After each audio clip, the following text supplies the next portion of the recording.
today's episode, me and Adi had a great conversation. In this episode, you'll hear us speak about mental reframes, not operating on a default setting, but choosing your setting, how to heal, methods of healing, and choosing purpose above pleasure. So if you want to help me out, I would greatly appreciate you going to whatever platform you listen to podcasts on and dropping a rating or review. On Apple, you have to scroll all the way to the bottom of the episodes and you can write a review. And on Spotify, you could drop a star rating. Either is greatly appreciated. And so, for anyone new, I do a few types of episodes. Today's episode is just like every other podcast you listen to, where I'm speaking with a guest who is a like minded individual, and we're going to break down a topic that is valuable for you guys.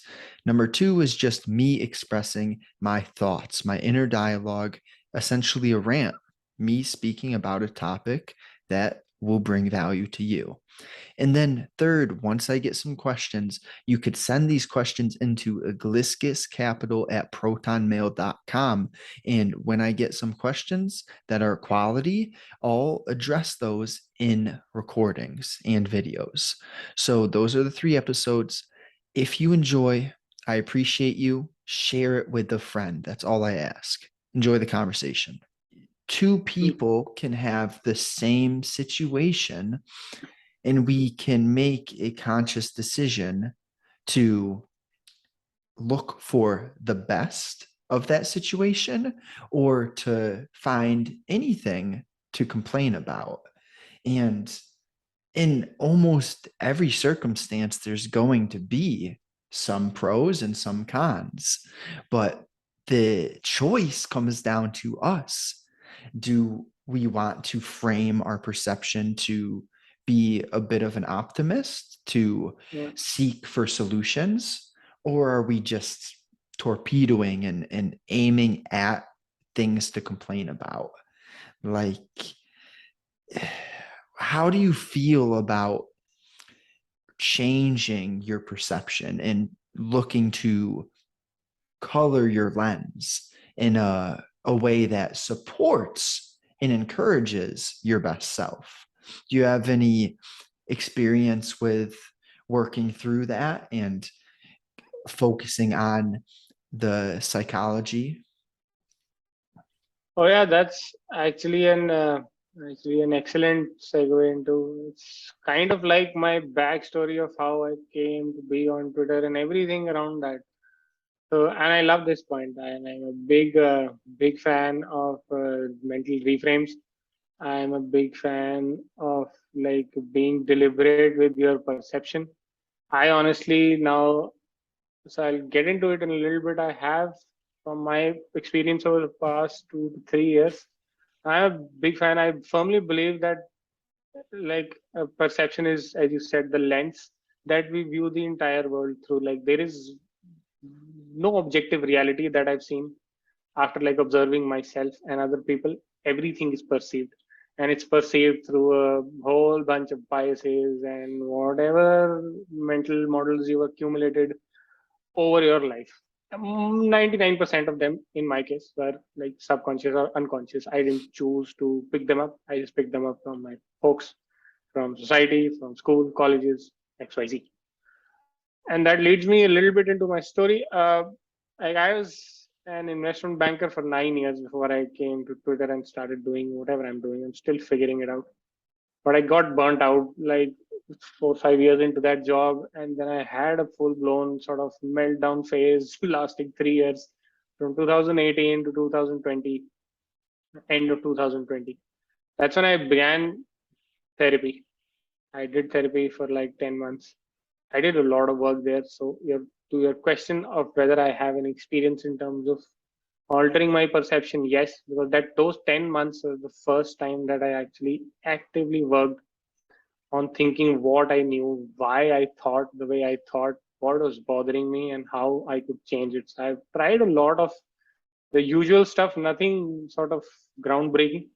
Things like journaling, gratitude, just a lot of self reflection, meditation, strength training. I think that is also an exercise in perception more than anything else. Apart from building your body, you're essentially training your mind to get used to showing up every day and get used to like pushing and overcoming your internal resistance. I and you see me and the fact that we're talking today and I've been writing on Twitter for the better part of this year is a testament to the fact that I did manage to change something. Doesn't mean that I still don't struggle with my mind because it's still pretty much a monkey, but I've gotten better at it. I actually quit my job last year in around November after getting better and realizing that is something that I didn't want to do. And pretty much without a plan, I just came to Twitter and started writing online. And I'm trying to figure stuff out, but it's been an interesting journey. So yeah, I think I'm a big fan of all that you said, just from experience, nothing else. And experience, it's cliche, but it is the best teacher. If we read a book, if we hear Yeah, something, it can be internalized, but it can't be felt to the it can. to the truest level until you do go through that yourself. Yep. And what you mentioned about the mental models, the biases that we accumulate throughout time, that is an idea that I'm trying to deconstruct in my personal life a lot because I've gotten to a point, I know where I came from and I know how I feel now, and I know what the gap in between is, but figuring out the most efficient and correct way to express all of that personal experience is a challenge for sure. Yes. And I think our ability to write links to our ability to think. Yep. Writing is just decluttering our minds and clarifying, articulating, becoming more precise with our thoughts.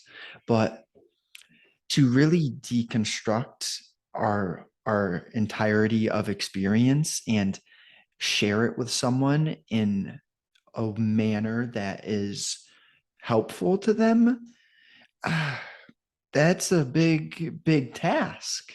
It is.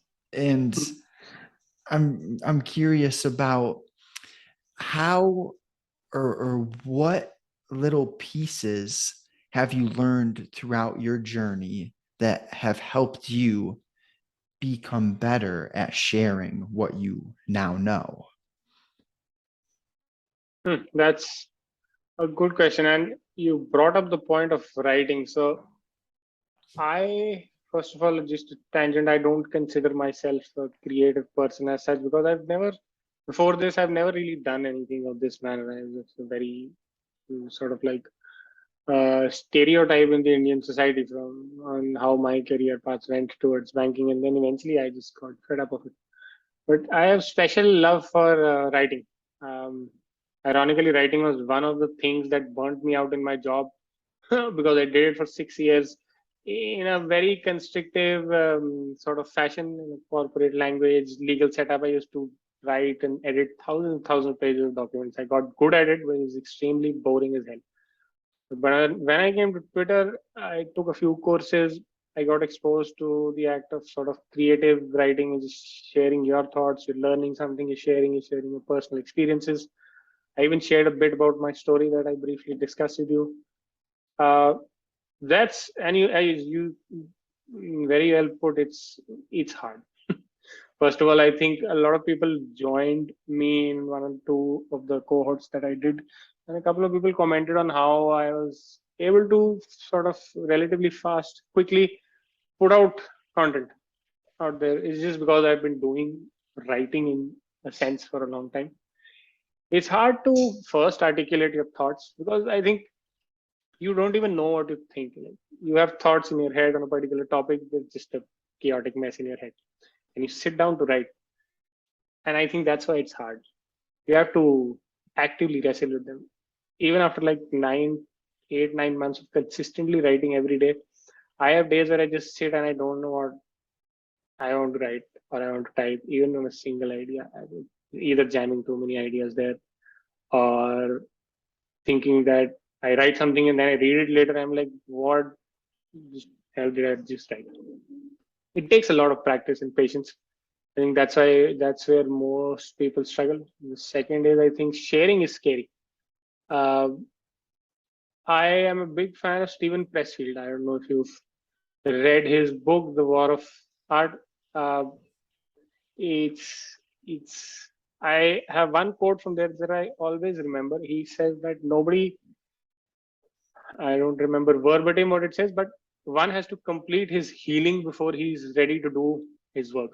And by work, he means anything creative, where you share something that you create, either writing or a podcast or art, with the world. That really resonates with me. If I was, for example, in my earlier state, when I was in my bad depressive state, I wouldn't have shared anything.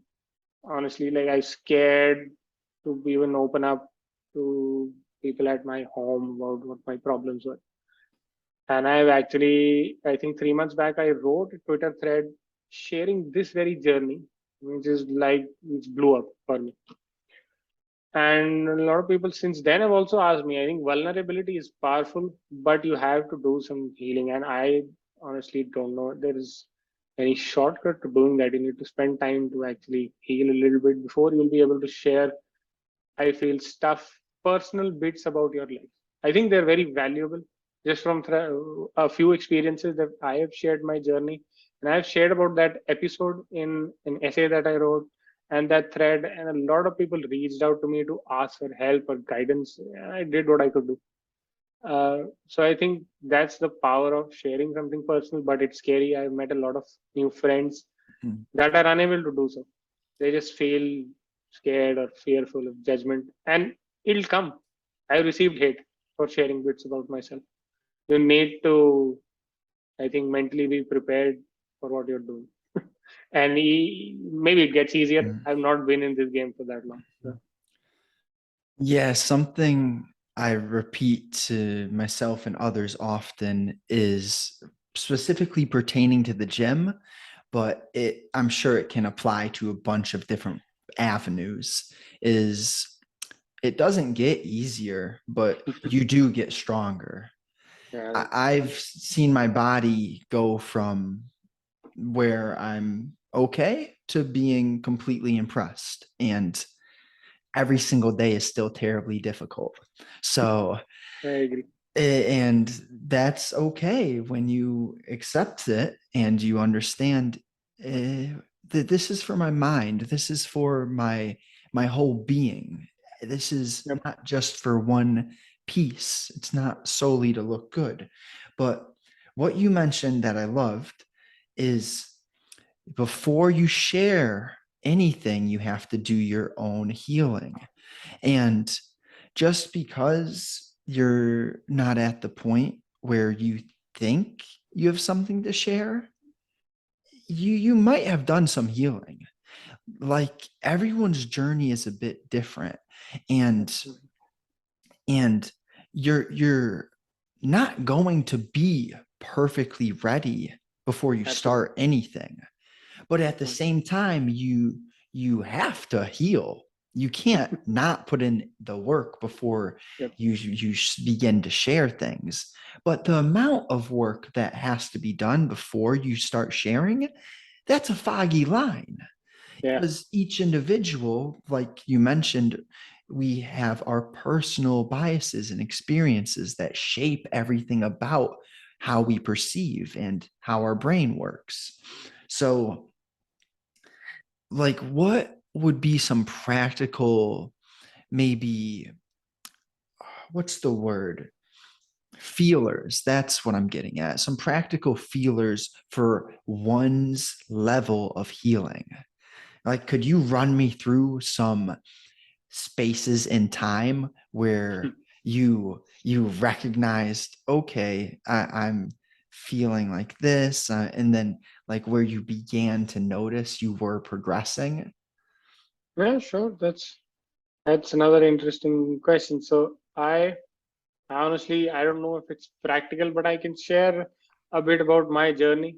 from how I went from that month in October 2020 when I began therapy, which was at a very low phase in my life, and then how it evolved over the next almost 1 year till the end of 2021, where I felt confident enough to quit my job and just, I don't know, do something crazy, like write online without much of a plan. So I began at a place which is, I was in a big hole, sort of like when I started the first chat that I had with my counselor back then.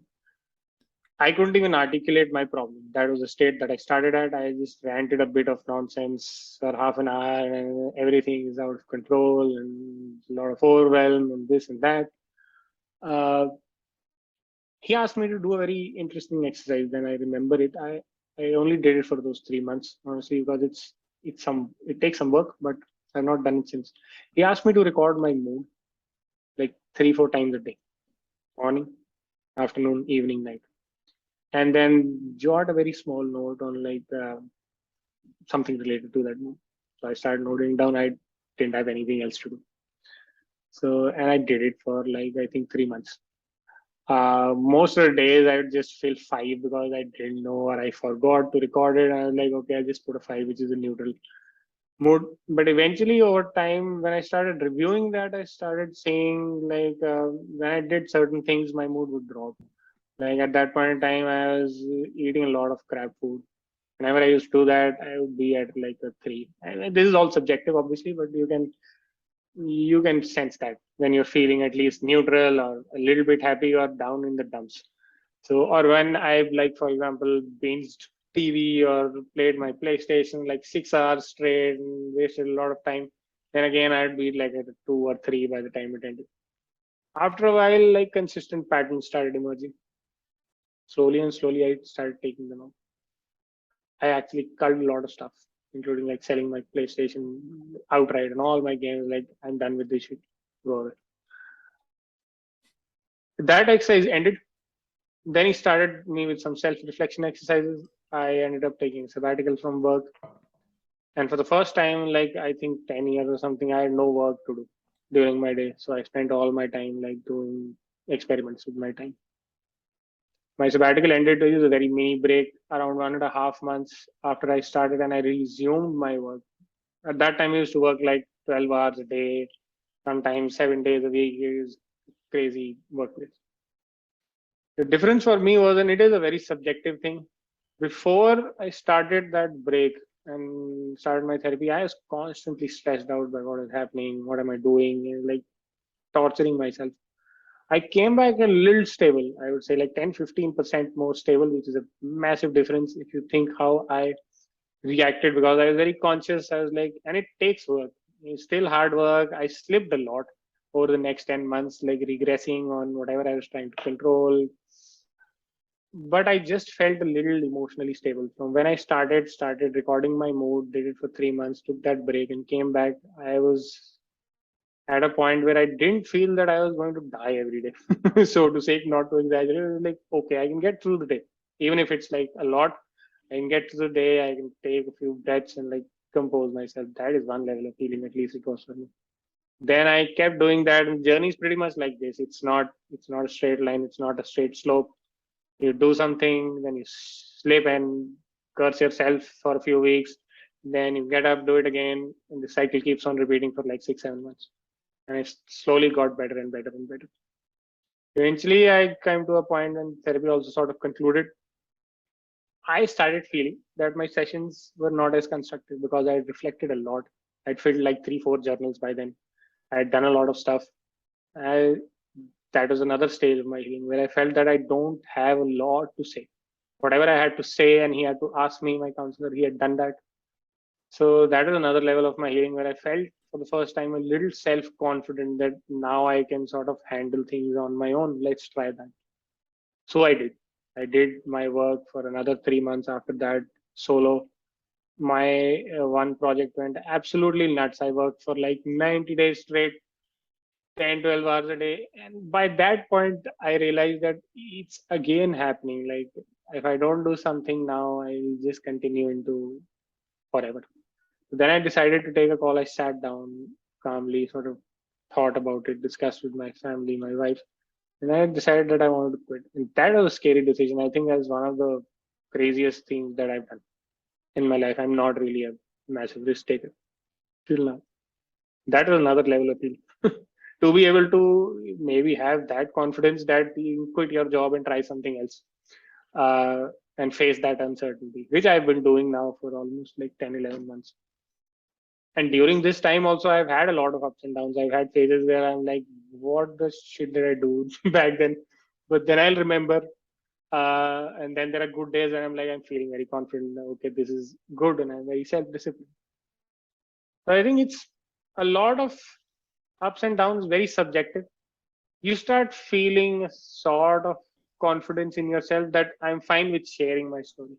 Also, by the time that I quit my job and started writing online, I had started telling people also of what I had been going through. I had been very open with my colleagues at work, my friends, then my family also. So that confidence also came through, and that's actually the true sign of healing. I'm not saying that I don't have problems. As I said, the past 10 months this year, I've had a lot of, again, ups and downs, new problems, sort of leveled up problems, I would say. I had base level problems back then. I improved on them, grew, and then new problems come up. So, as you said, it's not like I'm going to become a perfect being with no problems and I'm like an absolute Zen monk. No, I lose my shit more often than I'd like to. No, but yeah, you get a sense of confidence and then you can start at least experimenting a little bit. And that depends on the person, like how much are you comfortable with sharing. Yeah, the idea that we get to a destination, once I get this, I'll be Hmm. happy. That just That's deserves to be in the dumpster. I used to think like uh, that, and I would tell myself, well, life will be easy once I get this much money. And then I realize, see, I'm not rich yet, but I do understand that internal problems require internal work. And absolutely. and also your external is a reflection of what's going on inside. But I used to have these limiting beliefs where you see a rich person in a nice car or anything related to financial freedom, and I wouldn't respect that person. I wouldn't actually step back and ask myself, hey, I wonder how much work they had to do to earn Yep. that. I would always have this skewed point of view, thinking that they did something bad. I had a poor relationship with money. Yep. And now into the future, it links with that reflection. How do I feel when I do a certain activity? When I thought like that, I didn't realize what it was making me feel. But after developing a bit of mindfulness, now I understand that those thoughts were just diminishing any dream, any potential that I would become rich and financially free myself, Absolutely. because I didn't want to be that bad person. But Yeah. what you mentioned about recognizing how when you ate junk food, that's when you felt like a three. That's when you felt lower on your mood scale. When we put that effort in to just be a little bit more aware, to Yeah. consciously focus and, okay, did I just do a 60-minute weightlifting training session? Sure, I'm tired, but tired isn't the right word. I'm content. I Yep. maybe I'm exhausted, but it's a healthy exhausted. I Absolutely. earned this feeling rather Yep. than how do I feel when I sleep in? You feel good for maybe 1 minute, but then when you get up 30 minutes, an hour later, you're filled with guilt and regret. Yep. It's just okay. We track, pay attention to how we feel, what makes us feel that way, and you're going to make progress. And then I loved where you segued or went into the point of you still lose your cool. There are still moments that you Yeah. aren't doing good. Same for me. I've gotten so much better than where I used to be. I still Yeah, have bad moments, still make mistakes. I still do activities that I know I shouldn't be doing. Now, absolutely. it doesn't happen every day, it doesn't happen every week. And I think the takeaway is you're never going to be perfect, but if you can be better, if you can make the mistake less often and you can reroute quicker, you're Yeah, doing good stuff. It's easy to be hard on ourselves, right? absolutely, man. I think that's the default setting. So you don't have to do anything to be hard on yourself. I think most of us never really spent time. I know I didn't. Nobody sort of taught me, and I don't use that as an excuse. It's just I never stopped or paused long enough to actually pay attention to that. I just assumed that's how it is. And again, I will say I have good and bad days. I like my good days, as you said, are now more than my bad days, but some like I have phases at times. Maybe it's a day or two and I'm off. Sometimes even a week or two when I'm like completely not feeling all right. That's all right. I had gotten into the habit that I still at least did my basic two, three things. And like one of the biggest things that you also I think said for me was going to the gym. I never exercised like for 33 freaking years. Not like a complete desk jockey doing work. I started like very seriously this year and I fell in love with that sort of routine. It was hard, as you said, exhausted, but whenever I ended a session around an hour, I used to feel really satisfaction of having earned that exhaustion. And eventually it got easier. Like I didn't even have to push myself because I actually enjoyed going to the gym. Even if I was feeling shitty, it became an outlet for sort of feeling better because I knew if I went and did something, even when I was feeling low or bad, I 99% of the time I used to feel better. Uh, so yeah, there's honestly no perfection. I don't think anyone achieves it. We can keep using that as an excuse to not do anything, but that also doesn't really lead anywhere. I think I read two things that I really love. Uh, I read somewhere that sort of the point of life is less not to win but to grow. And I think that is one way of saying the same thing. It's not about the destination; it's about the journey. So you can keep growing every day, even when you're falling down constantly. Doesn't matter as long as your trajectory is at least facing upward. That is a massive improvement. Even if it's slow, some days it's fast, some days it's crawling. As long as it's not stopping or going backwards, I think he should be grateful. And obviously doing the work because it doesn't happen on its own. Yeah. Right. What there there was an idea I wanted to mention, lost the thought, but it might come back. No worries. Something that I think can help everyone is the understanding that you need to have some basic tasks that are mandatory. Like today is my off day from the gym, but Hmm. it, even so I have a list like almost everyone probably does of things they need to get done, what you're Yep. working on that list there are tasks or not. I'll rephrase, not on that list there are tasks that are mandatory for me to accomplish. It's just I've routinized, I don't think that's a word. Yeah. It's Maybe it is routinized. I don't know. I've put them into a structure where yeah. the gym, eating healthy, those get done no matter what. Yeah.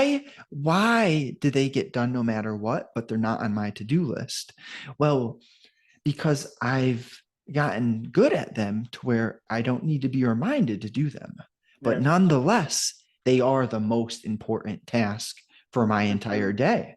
If I don't fuel my body with the right high quality food, then my cells, my skin, my brain does not operate at its max potential. Yeah. And having these baseline tasks, like a few of the other ones, are just 5 to 10 minutes of meditation and to study, whether it's Hmm. a entrepreneurial focus or a psychological focus.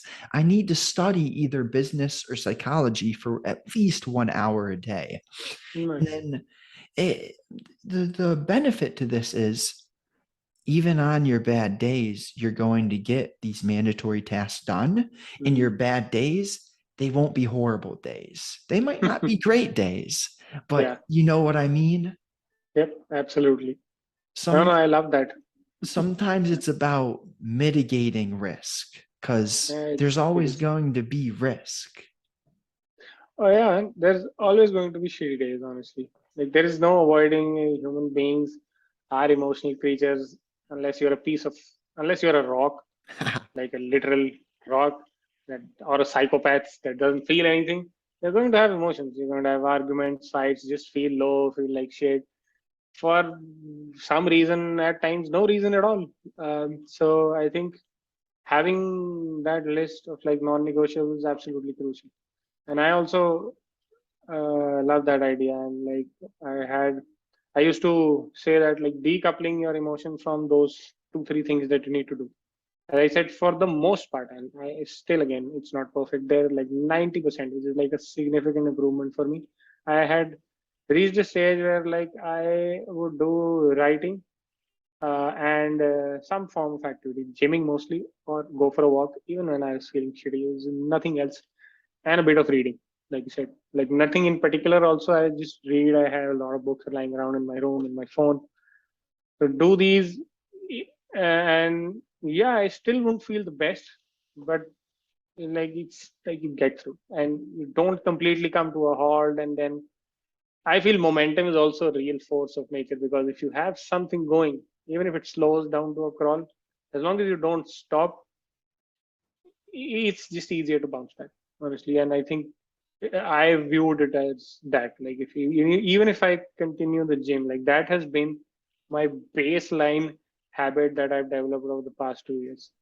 Even if I leave writing, if I won't journal or write online, just getting some movement in, idly going to the gym, just keeps me in a sort of stable state of mind that I can like bounce back quickly. So yeah, I love that idea, and that everyone can do that. Honestly, it just takes some practice, like most things. See, it's always been interesting to me how a task like going to the gym, it's hard to do before you get there, but Yep. then you feel so good afterward. It's the same idea as sleeping in. You you It's the you opposite. feel exactly. And it's this diabolical way that our brain operates. Yeah, man. Like we're wired for safety and comfort, but Yep. we're also wired to be strong, to embrace being uncomfortable, to Yep. step into our fears.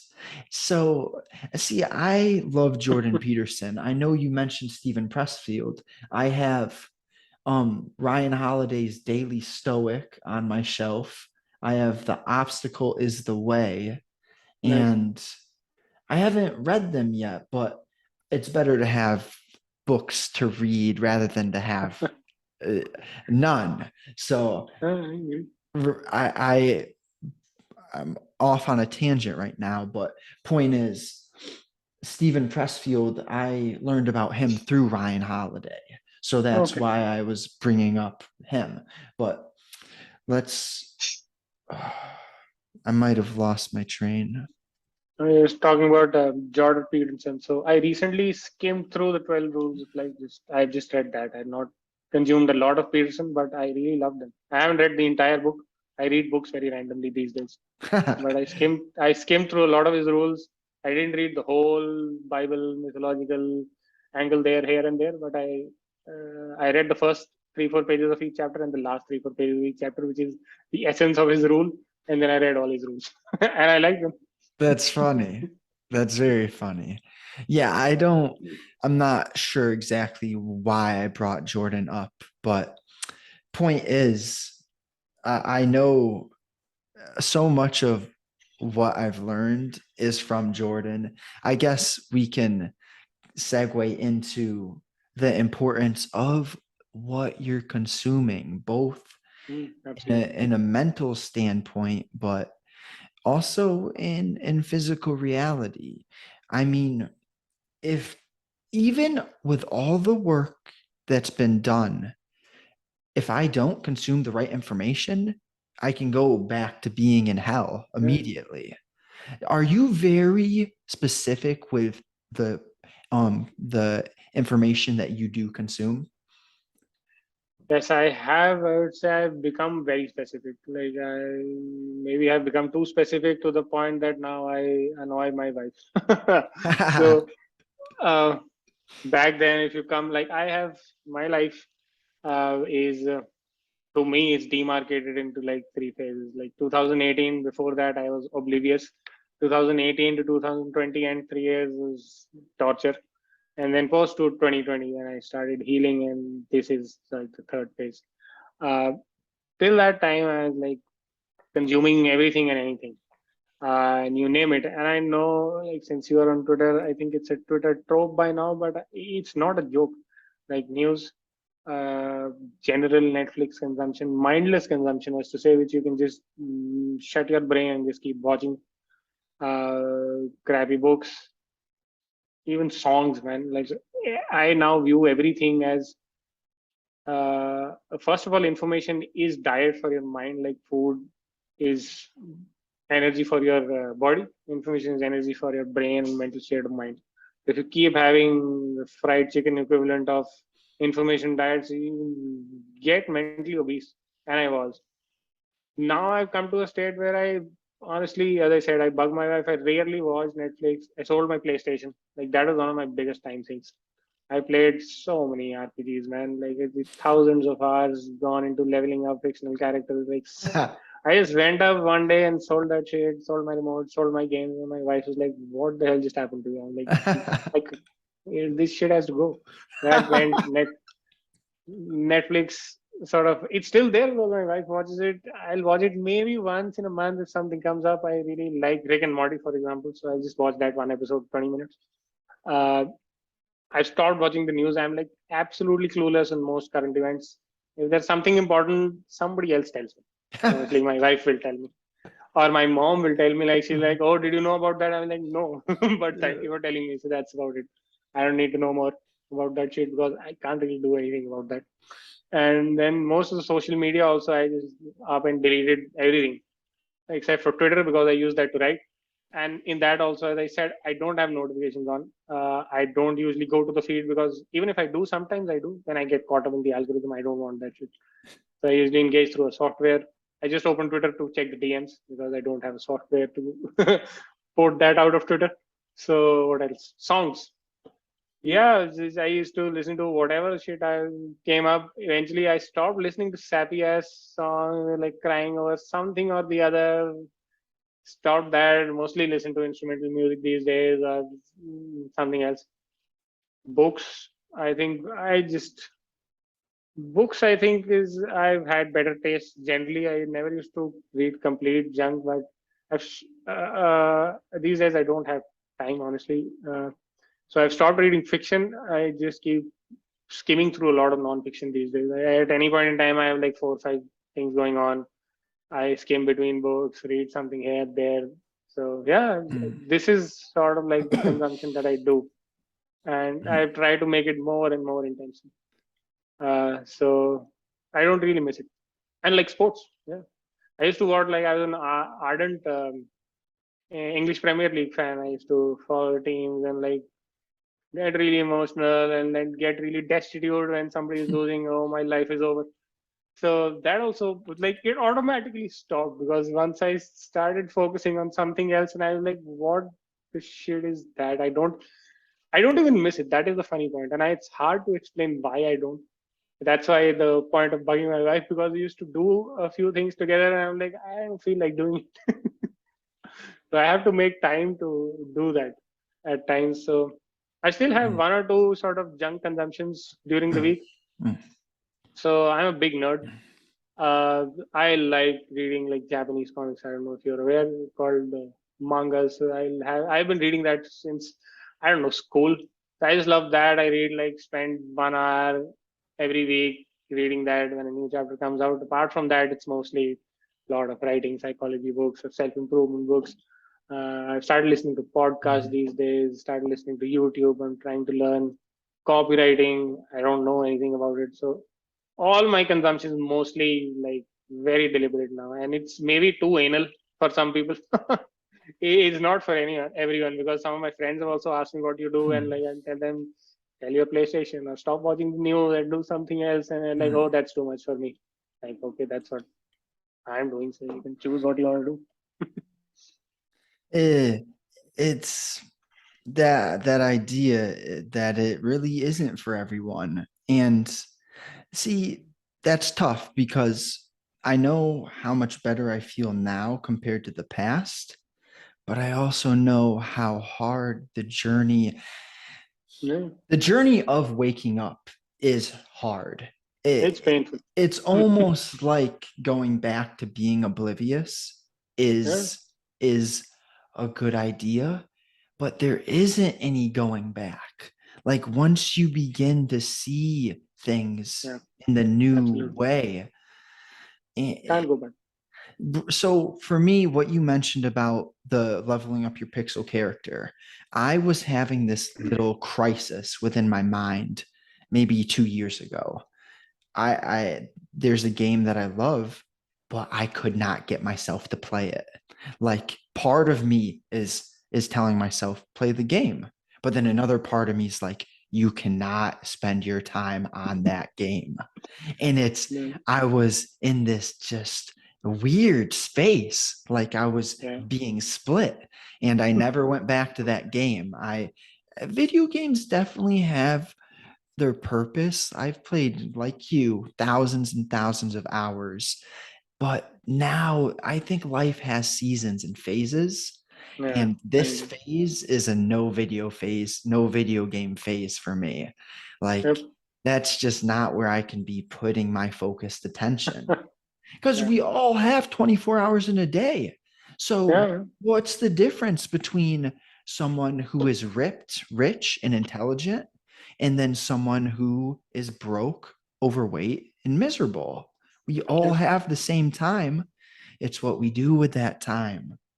And Absolutely. that leads me into focusing on what's in our control. Yeah. It's funny what the news does, what sports does to us. They are forms of distraction Yep. because they make our conscious think that we don't control how we feel because we're putting our emotional weight, our emotional feelings Yeah. into external Yep. events. But in reality, okay, we control a few things: our thoughts, our energy that we show up with, and our actions. So I need to focus on those three categories, really. Absolutely. And once I do that, oh, wow, I can actually create a routine, a structure that I don't hate my life. And that's awesome. So then Yeah. it really comes down to you mentioned this idea of you don't know how you forgot about the other things or began to become so passionate about the right things like reading and writing and self-improvement, self-development. What I've came to realize is we have limited attention. So if I'm focusing on reading, having a podcast conversation, listening to a podcast and taking a few notes, that means I'm not focusing on the other things. So it's like life is trade-offs. Yep. If I go to the bar multiple days a week, I'm not going to the gym multiple days a week. I can't do both. So Yeah. I say, okay, I'm good on the bar. I'll take my genetic potential. How Yeah. good of a physical specimen could I become? I don't know. So I'm gonna Yeah. try and figure that out.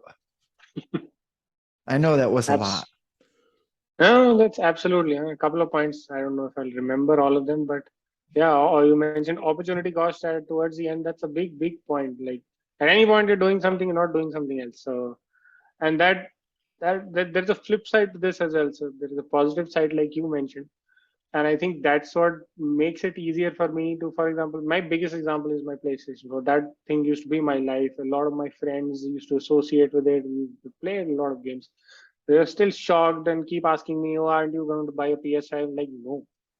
So why would I do that? So, like, I don't even miss it because, and I'm very surprised. The mental decision to do that was just like a flip of a switch.